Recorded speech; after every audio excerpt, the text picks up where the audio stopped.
Okay, Tom, sneaking up on fixing your booster.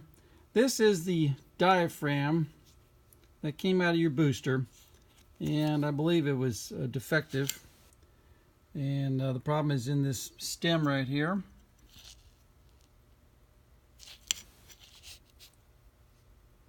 And you can see how the stem is deformed at the base at the tripod.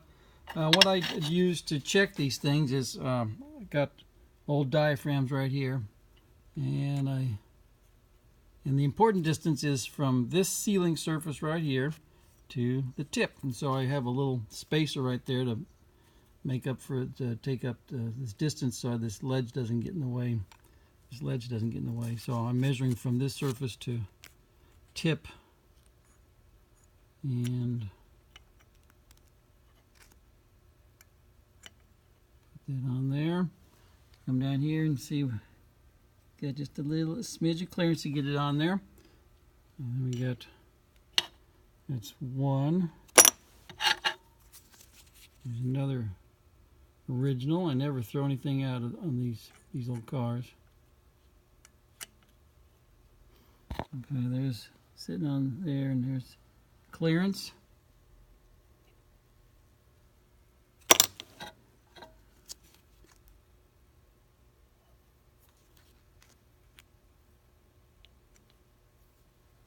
Once again, here's our clearance, and here's the unit came out of your booster. And you can see how much clearance there is. That stem is not activating or being activated by the piston inside the booster. So if we go over here, I got these are notorious for coming defective, right from whoever's making them. I don't know. I've heard they're coming out of South America. I've heard China, and I've also heard Africa. South America, China, and Africa. I don't have no idea where they're coming from. Whoever supplies them will not tell me where they're coming from, so I cannot address this issue and tell them to make these things correctly. So anyway, I found one of these that is new and is correct length, and got it in your booster. So we're going to do a test right now.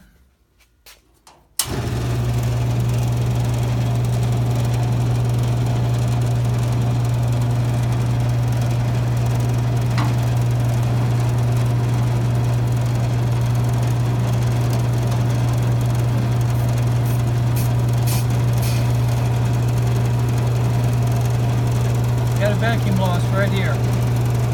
This shows the booster is fully activated. Now we'll go over here. What you're going to look for is these two gauges are going to go up, and this is going to max out. These two gauges are going to go up. This one will go up and max out, and this will reach final output pressure. This is final input pressure, final output pressure, and this should be a 2-to-1 ratio.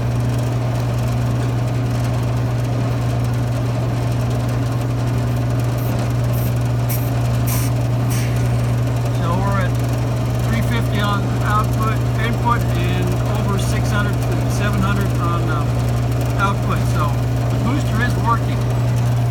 The problem is this vacuum loss right here. You hear the vacuum loss?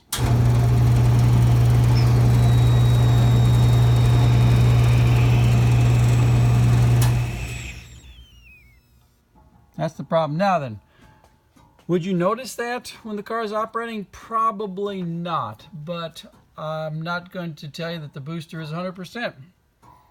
So that's where we are right now. I've got to and this is a problem that has been ongoing for a long time, and as I said in my previous video, we've been working on this for quite a while.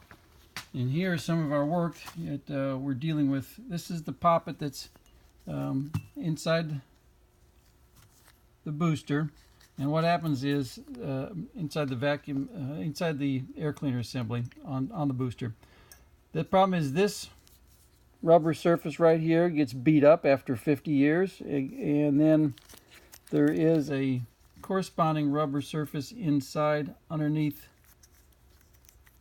that you can't see currently in here, but it's represented by this rubber right here. And either one or both of those starts to deteriorate and no longer functions. And what we've also found out is the point at which the rubber on this ring right here, this rubber surface right here, which it contacts this surface down here, well, that surface becomes pitted. This is just crappy pot metal, and this stuff degrades. And so we've had to go in there and try different ways of machining the surface in here. And the problem is that the original area inside the diaphragm, inside this assembly, has got some 3 ribs in here that help locate the rubber, flat rubber surface, and that helps locate it. Well, the problem is the kit that's being used that people are using, and the one that's in your booster right now, that rubber piece is way bigger than the original where the ribs are. So we just can't just put something in there. What's currently available does not fit, in other words. Also, the original spring tension is very minimal and not worth much. This is the original spring that goes in there, and this thing is just hardly anything to it. So we are working with different springs and having these ground so that they sit flush and flat and actuate the diaphragm properly. Because if this thing does not sit square, flat and square, then it leaks air, or it leaks vacuum rather. And here's another. And there's just too many things to consider. Anyway, that's where we stand right now. As I say, your booster is functional in terms of hydraulics. It's the vacuum side that is the problem right now. And you certainly can discuss it with the people that previously rebuilt it, see if they've got any ideas, and I certainly will let you know if we can figure out something on this end. But could you put the booster into service? Probably. And with the radical cam on your car, chances are you would not notice it. But again, it's not, according to my machine, it's not 100%. And I just can't send anything out that isn't 100%.